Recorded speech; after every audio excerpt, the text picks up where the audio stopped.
Over the course of a couple of days last week, I put together this little song that you're hearing and watching on the screen right now. I composed it, I recorded it, I mixed it on my computer, and then I shot this little music video which tied together the entire thing. And I am absolutely stoked that I actually finished this song, because even though I've been playing guitar for more than 10 years, and even though I have wanted to be a musician for a very long time, I find it very difficult to actually finish music projects. I get song ideas all the time. If you look at my voice notes app on my phone, there are literally hundreds of voice memos that are me just singing song ideas into my phone. I am very good at starting music projects. I'm very good at having ideas.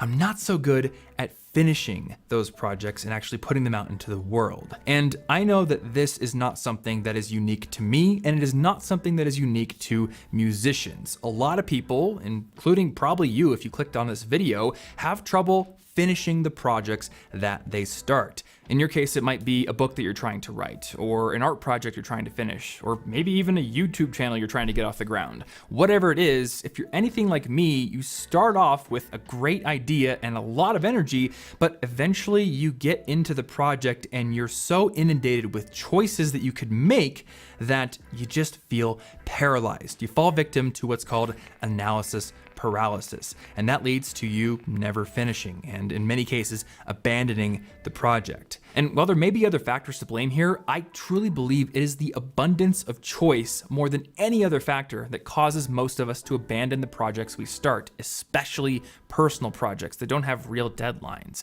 Too much choice can make us unproductive. It can paralyze us. There's actually scientific evidence to back this up. Back in 2000, to just give you one example, there was a study done where they set up these two booths for people to sample different types of jams in supermarkets. One booth had only 6 types of jam to sample, and the other booth had 24. Now, the booth that had 24 jams had 150% more visitors, but only 3% of those people actually bought a jar of jam. Meanwhile, over at the booth that just had 6 types of jam, 30% of the people who walked up and tried something ended up buying a jar and going home with it. And if too much choice can affect our buying decisions negatively, then it absolutely affects our tendency to take action on our projects as well. So at this point, the answer to this problem should hopefully be obvious. You have to create limitations for yourself. Good limitations reduce the number of choices that you have, which reduces analysis paralysis and makes it much more likely that you'll actually finish the projects that you take on. So here are 4 different types of limitations that you can apply to your projects. The first one is going to be good old time limits and deadlines. I find time pressure to be one of the most action-spurring types of limitations that I can apply to any project, and it necessarily reduces the choices that you can make because you don't have very much time in which to make those choices. And when you're under time pressure, you often have to go by instinct, just go with whatever looks best. Now, this isn't always good to apply to a project. Some projects really need breathing room, really need time for you to kind of sit back and think and cycle between intense work periods and periods of rest where you can kind of ruminate on your progress.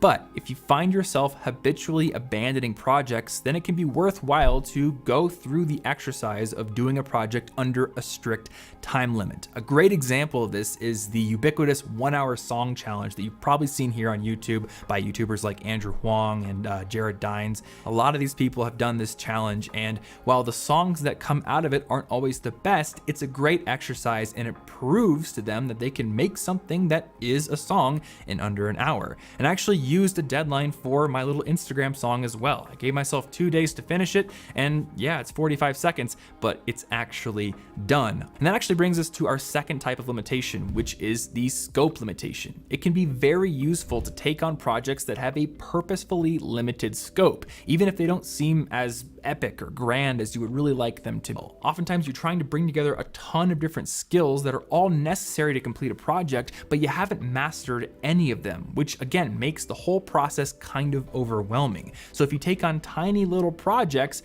they are sort of like a training ground for you to develop your skills, make them habitual, and then apply them to more challenging projects in the future. Our third limitation is the limitation of the tools that you have available to you. And this can be really, really important, especially if you're doing something where you have a ton of tools at your disposal. As a musician who has a computer right over there with lots of virtual instruments and a bunch of real instruments sitting in this room with me, I have a ton of choice when it comes to composing a song.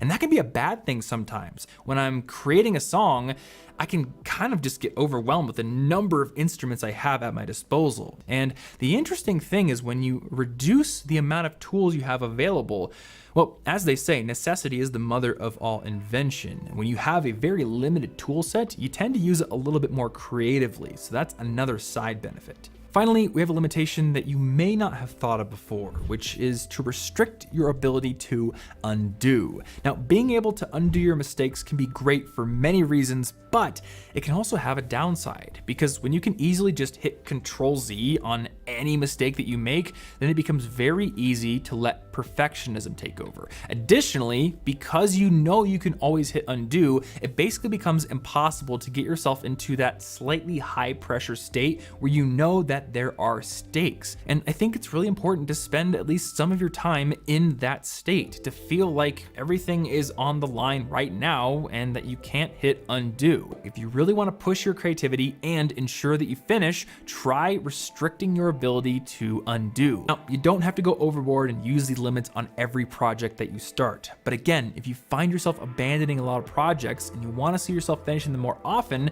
then try introducing some limits. Not only will this help you get rid of the analysis paralysis that is caused by too much choice, but many times it'll also help you think more creatively as well. And if you want to further improve that creative thinking ability, which can not only help you in your own projects, but in your career as well, then spend time regularly solving tough problems that require creative thinking.